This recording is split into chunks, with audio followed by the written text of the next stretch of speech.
Assalamualaikum warahmatullahi wabarakatuh. Alhamdulillahirabbil alamin. Puji beserta syukur marilah kita panjatkan kepada Allah Subhanahu wa taala yang telah memberikan beribu-ribu nikmat sehingga kita bisa melaksanakan atau merasakan di bulan suci Ramadan ini pada tahun 1442 Hijriah. Dan tidak lupa sholawat serta salam tercurahkan kepada Nabi Muhammad SAW, keluarganya beserta sahabatnya. Semoga kita semua mendapatkan syafaat dan mendapatkan petunjuk hingga hari kiamat nanti. Allahumma amin. Hari ini Bapak akan menyampaikan materi kegiatan bulan suci Ramadan kepada adik-adik semuanya, siswa-siswi SMK Al-Fatimiyah yang mungkin sekarang sedang menjalankan ibadah puasa. Materi hari ini adalah amalan-amalan sunnah di puasa Ramadan yang mungkin bisa menyempurnakan ibadah puasa kita.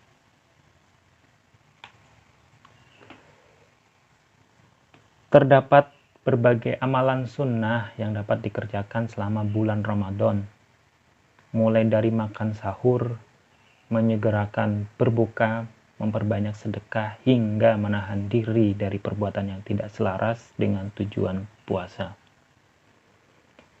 Hari ini yang mungkin sedang puasa, apakah sudah sahur? Apakah hari yang lalu sudah menyegerakan berbuka? Apakah sudah sedekah dan sudah menahan diri selama puasa ini? Dari amalan-amalan ini, mungkin ada yang mungkin masih berat untuk melakukannya. Tapi hari ini mungkin kita bisa perbaiki ya untuk melaksanakan amalan-amalan sunnah pada puasa Ramadan ini. Puasa pada bulan Ramadan ini adalah rukun Islam yang keempat. Mengerjakan ibadah puasa hukumnya wajib pada bulan puasa Ramadan.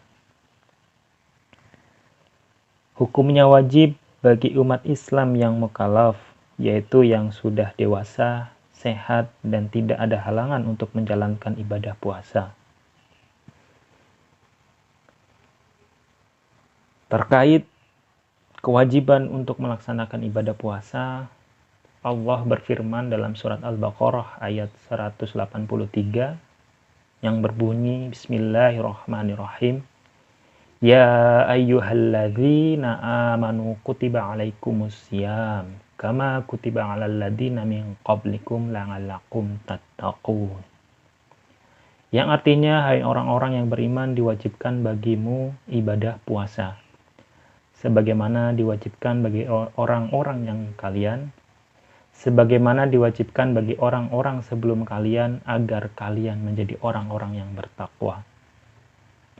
Dari firman Allah ini sudah dijelaskan perintah langsung dari Allah untuk menjalankan kewajiban ibadah puasa di bulan puasa, yaitu bulan Ramadan.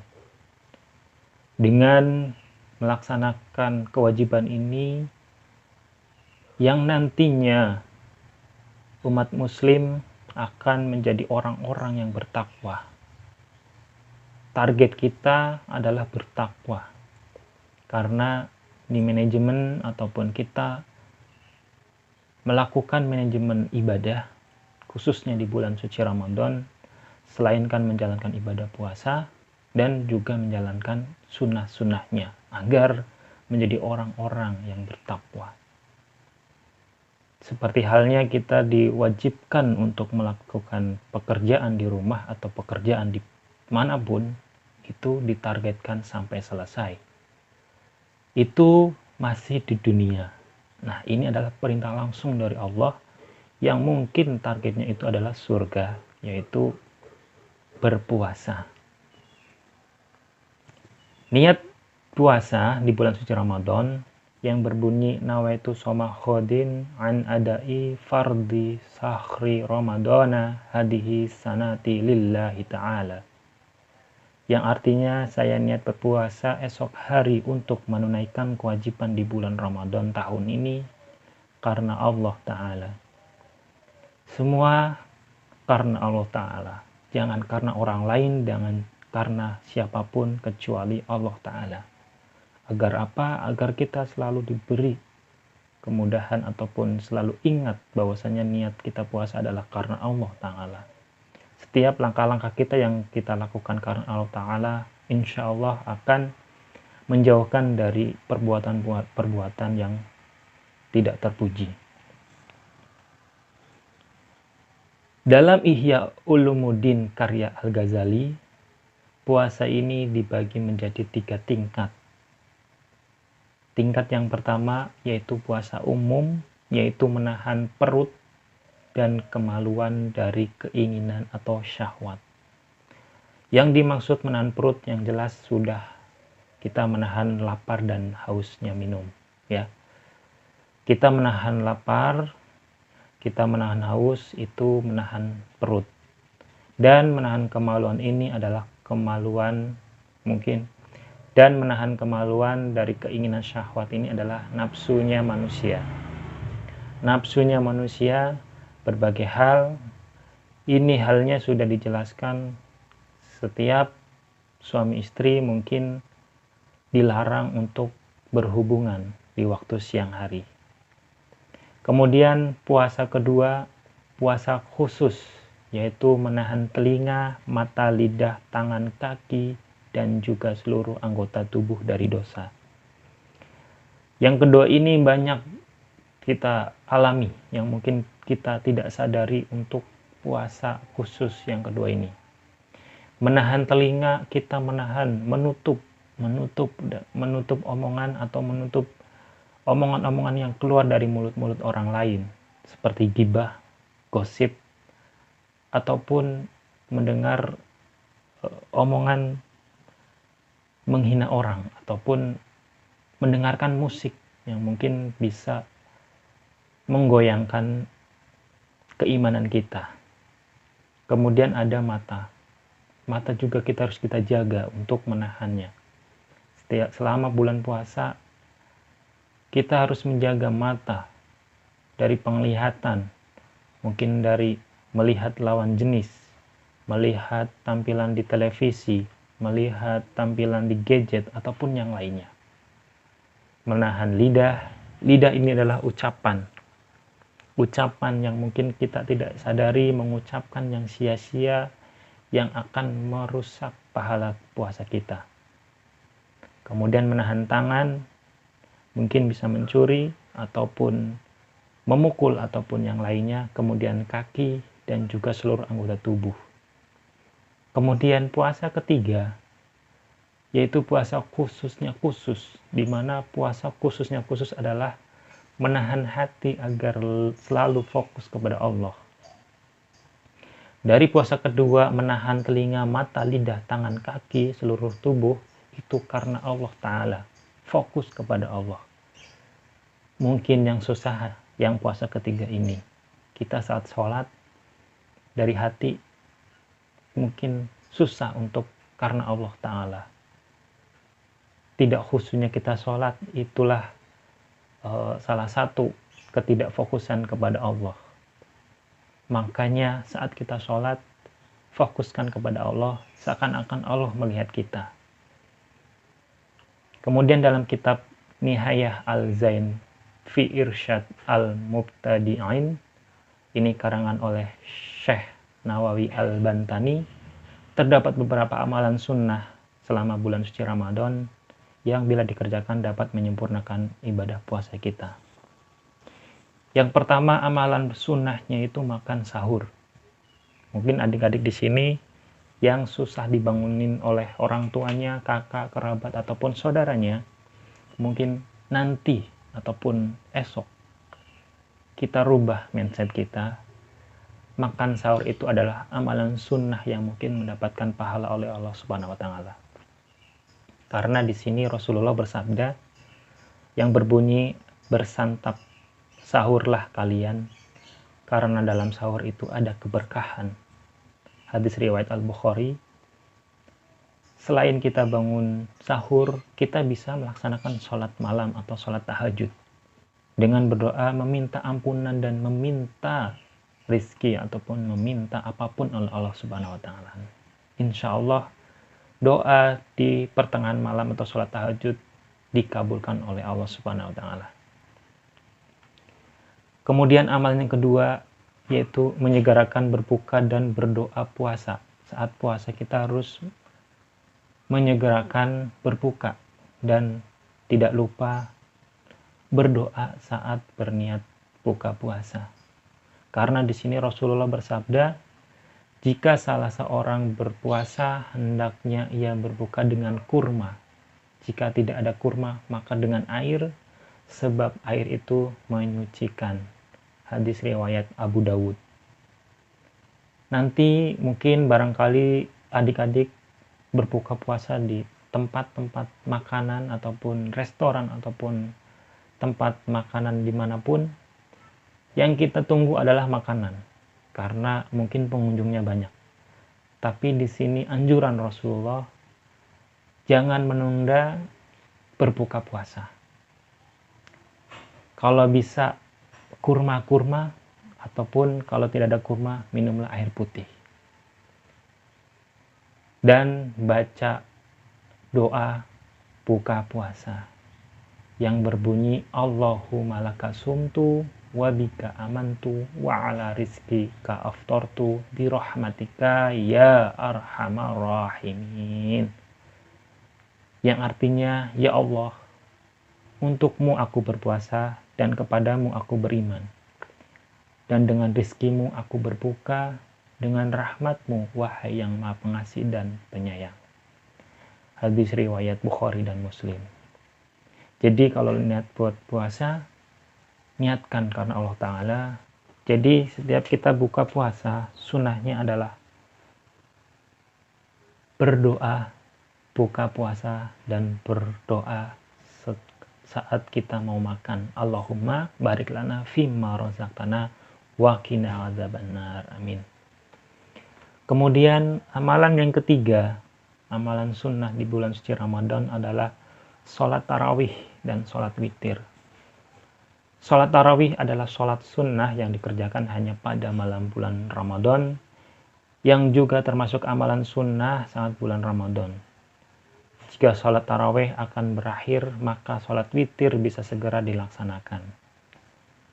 Sholat witir hukumnya sunnah dan dikerjakan dengan rakaat ganjil. Niat sholat tarawih, usolli sunnatat tarawih, roknataini mustaqbilal kiblati. Kalau misalkan makmum, kita makmum, adaan imamah, tapi ini adalah contohnya adalah makmuman lillahi ta'ala. Yang artinya saya niat sholat sunnah tarawih 2 rakaat menghadap kiblat sebagai makmum karena Allah Ta'ala. Setelah sholat tarawih diselesaikan, lakukan sholat witir dengan mengerjakan rakaat ganjil. Ini untuk adik-adik semuanya adalah perhatian untuk melaksanakan sholat tarawih. Juga ini ada hadis yang meriwayatkan sholat santai yang tidak terlalu buru-buru. Kemudian amalan yang keempat dalam sunnah, amalan sunnah di bulan puasa adalah mandi besar atau junub. Mandi besar di sini adalah jika seorang dalam keadaan junub, karena pada dasarnya tidak ada larangan suami istri menyalurkan hasrat pada malam hari bulan Ramadan. Ini anjuran untuk yang bersuami istri, kalau misalkan melakukan menyalurkan hasrat di malam hari, harus mewajibkan mandi besar untuk mensucikan diri. Jika seorang melakukan mandi wajib sebelum sahur, hal tersebut adalah langkah-langkah atau langkah hati-hati sehingga ia benar-benar dalam keadaan suci saat ibadah puasa. Karena di ibadah puasa ini harus kita kondisi suci, bersih. Amalan yang kelima amalan sunnah yang kelima di bulan suci Ramadan adalah menahan ucapan sia-sia. Diriwayatkan oleh Abu Hurairah, Nabi bersabda yang berbunyi, puasa bukanlah hanya menahan makan dan minum saja. Puasa adalah dengan menahan diri dari kata-kata lagwu dan rafats. Lagwu ini adalah perkataan yang tidak berfaedah. Contoh, kita gosip. Contoh, kita ngomongin orang. Itu tidak berfaedah. Dan ada kata-kata rafats atau perkataan jorok. Istilahnya ini di sini adalah perkataan cabul ataupun perkataan jorok yang mungkin sering dilakukan atau diucapkan tanpa kita sadari, mengucapkan bahasa kasar, bahasa jorok dan yang lain-lain. Ini akan merusak pahala kita dalam berpuasa. Kemudian amalan yang keenam. Amalan keenam ini adalah menahan diri dari perbuatan yang tidak selaras dengan tujuan puasa. Tujuan puasa kita adalah karena Allah Ta'ala untuk memperbaiki diri kita. Ya, untuk menahan diri seringkali dijumpai setelah berpuasa sehari penuh, seorang menjadi berlebihan ketika menyantap hidangan buka. Jadi kita nggak boleh buka berlebihan. Firman Allah Subhanahu wa Ta'ala dalam surat Al-A'raf ayat 31 yang berbunyi, Ya bani Adam khudu zinatakum inda kulli masjid. Inda kulli masjidi wa kulu washrabu wa la tusrifu innahu la yuhibbul musrifin. Ini dalam potongan surat Al-A'raf ayat 31, kita ambil kutipan yang wa kulu washrabu wa la tusrifu. Makan dan minumlah dan janganlah berlebih-lebihan. Kemudian amalan yang ketujuh adalah memperbanyak sedekah. Ini yang susah manusia bersyukur. Dalam amalan ini kita dilatih untuk bersyukur, mensyukuri apa nikmat yang diberikan oleh Allah Subhanahu wa Ta'ala. Nabi Muhammad bersabda yang berbunyi, siapa saja yang memberi makanan berbuka kepada seorang yang berpuasa, maka dicatat baginya pahala seperti orang yang berpuasa itu, tanpa mengurangi sedikit pun pahala orang yang berpuasa tersebut. Hadis riwayat Ahmad.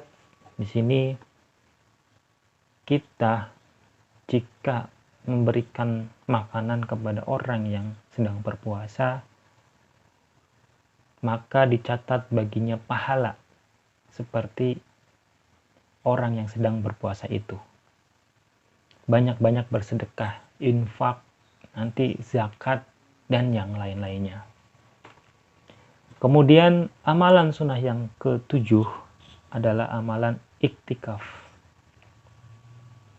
Iktikaf ini adalah iktikaf di masjid, biasanya dilakukan pada 10 malam terakhir bulan Ramadan, sembari mengharap keutamaan Lailatul Qadar atau turunnya Al-Quran.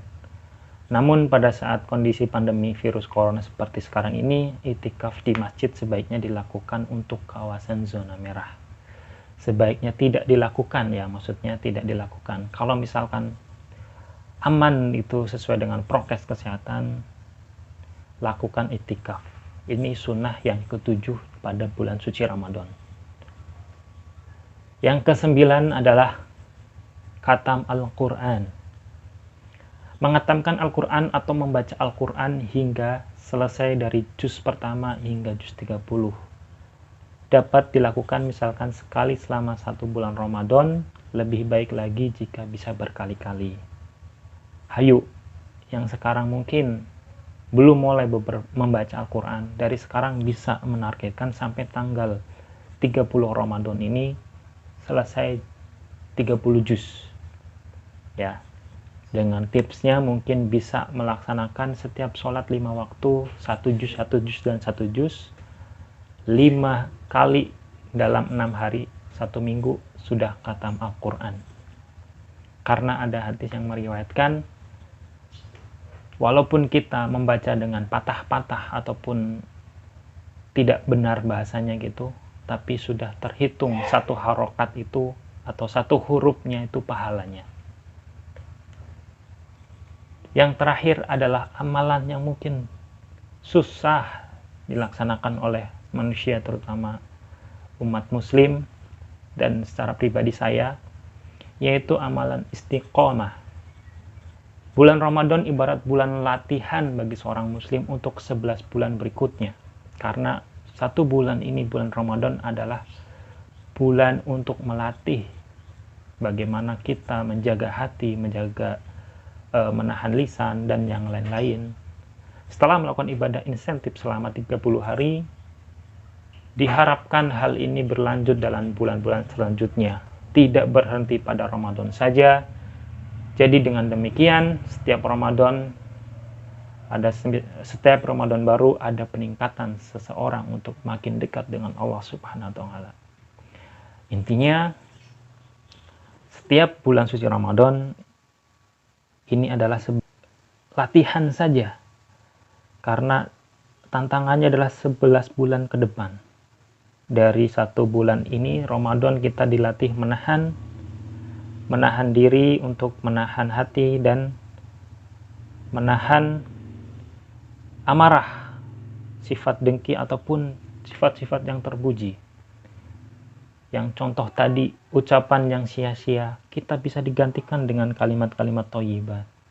Ada kita bisa mengucapkan istighfar, astagfirullahaladzim, alhamdulillah, masya Allah, subhanallah, dan yang lain-lain.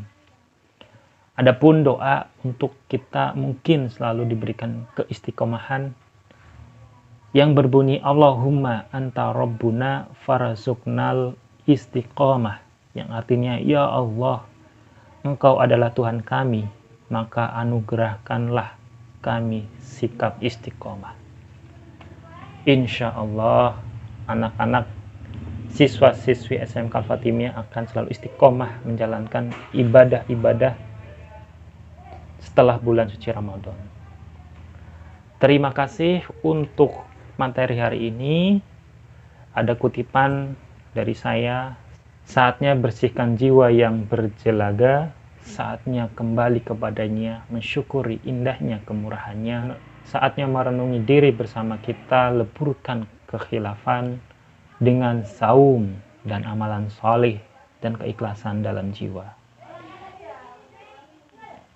Terima kasih. Itu materi tentang amalan-amalan sunnah yang Bapak berikan. Mungkin kurang lebihnya mohon maaf bila ada kesalahan. Wabillahi taufik wal hidayah. Wassalamualaikum warahmatullahi wabarakatuh.